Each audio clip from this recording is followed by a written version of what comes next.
Real South Africans love diversity. That's why we have introduced 2 more items, new peri-crusted wings and delicious chinchado and chips.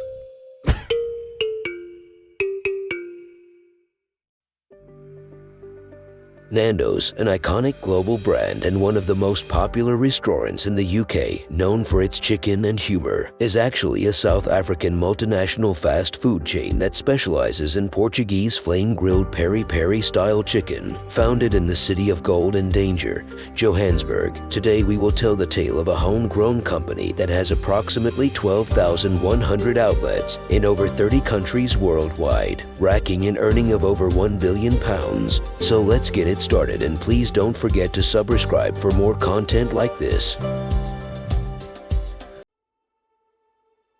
The story starts in 1987 when Fernando Duarte, whose family had immigrated to South Africa from Portugal, had invited his pal to a small Portuguese eatery, Chickenland, a takeaway spot in the Johannesburg suburb of Roostenville, which at the time was not too friendly to non-Portuguese people. Fernando Duarte introduced his friend, Robert Brozin, a Jewish South African, to the delights and flavor of Portuguese cuisine, and Brozin soon became obsessed with the combination of chicken marinated in peri-peri sauce and knew that the world had to taste this glorious dish. The two already had a working relationship, as the two friends had already been working at Brozin's father's company, Teltron. Brozin had been the marketing manager for 3 years and Duarte the technical manager. Eventually, Brozin and Duarte bought the little restaurant for a 67% share, and eventually buying it out by 1990 for roughly 354,000 rands in total, and renamed it Nandos after Fernando and his firstborn son, Nando, with their logo depicting the rooster of Barcelos, a common symbol in Portugal. Brozin had provided the initial investment, and Duarte ran the business, with Brozin later joining full-time.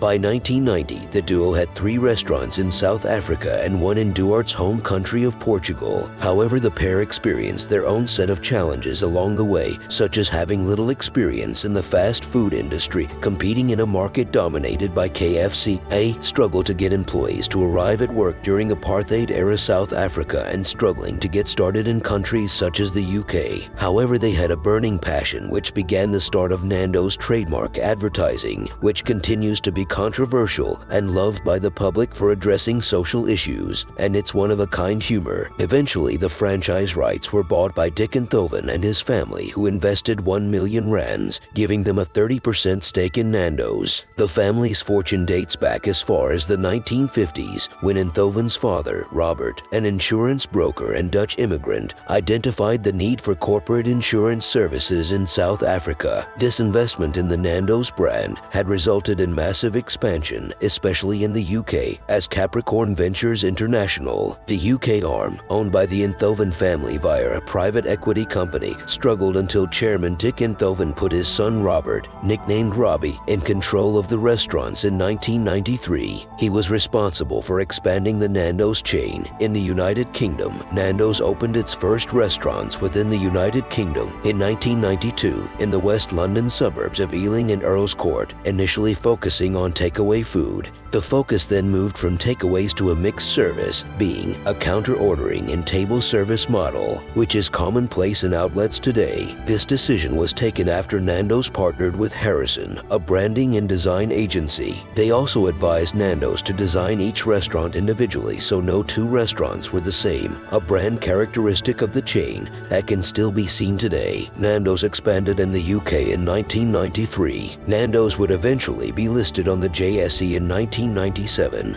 but delisted in 2003 when the company adopted a franchise model. In 1996, a former Nando's franchisee, Louis Germachais, founded the Portuguese Mozambican-style grilled chicken restaurant Galitos in Nelspruit, South Africa. He ultimately decided to establish his own restaurant after Nando's listed and started buying out franchisees of the Nando's brand. He developed his own range of sauces with one of his employees, Felix Macona, in his home garage before opening his first Gaito's restaurant, ironically next door to a Nando's restaurant, and now Gaito's competes with Nando's in various markets such as Zambia, Canada, Serbia, and many other locations. The Nando's brand currently has 1,200 outlets and operates in over 30 countries such as the United Kingdom, the United States, Australia, Botswana, and India, just to name a few. Currently, the United Kingdom has the most outlets, numbering 392, followed by South Africa and Australia. The popular chicken chain is also an unlikely champion for emerging artists, boasting the largest collection of contemporary Southern African art, with roughly 28,000 original pieces across 5 continents, in partnership with arts consultancy Spear Arts Trust since 2001, with about 90% of the works being sourced from artists from South Africa, and spend $645,000 annually on original artworks. The collection is stated to be designed to support regional artists,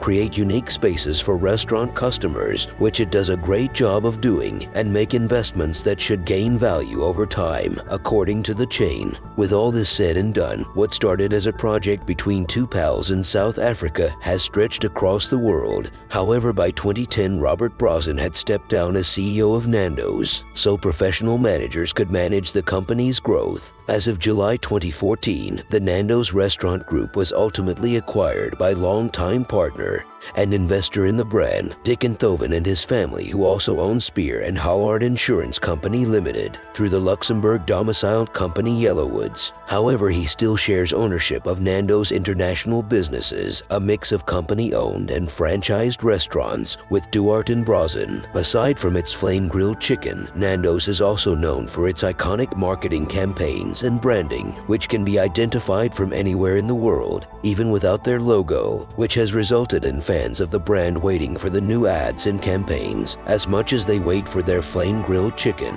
which has helped the brand compete with global giants over the years such as Wimpy, KFC, and more. At the start, Nando's decided to use 30-second TV advertisements in partnership with a new ad agency at the time, Hunt Lascaris, so as to compete with the likes of KFC, which had dominated the South African market at the time. In 2010, Advertising Age magazine had named Nando's one of the world's top 30 hottest marketing brands, alongside brands like Tata Nano and MTN, just to name a few. During the same year, the success of Nando's in the UK led The Guardian to write that Nando's was a modern restaurant brand that had changed the face of British fast food. Unfortunately, by 2022, Dick Enthoven, the man who had invested in and helped grow the Nando's brand across the globe, had passed away. At the time of his death, Bloomberg had estimated his net worth to be $1.1 billion, half of which reported to come from his business interest in Nando's, showing just how big the brand is today. So yeah, what a story. If you had enjoyed today's video,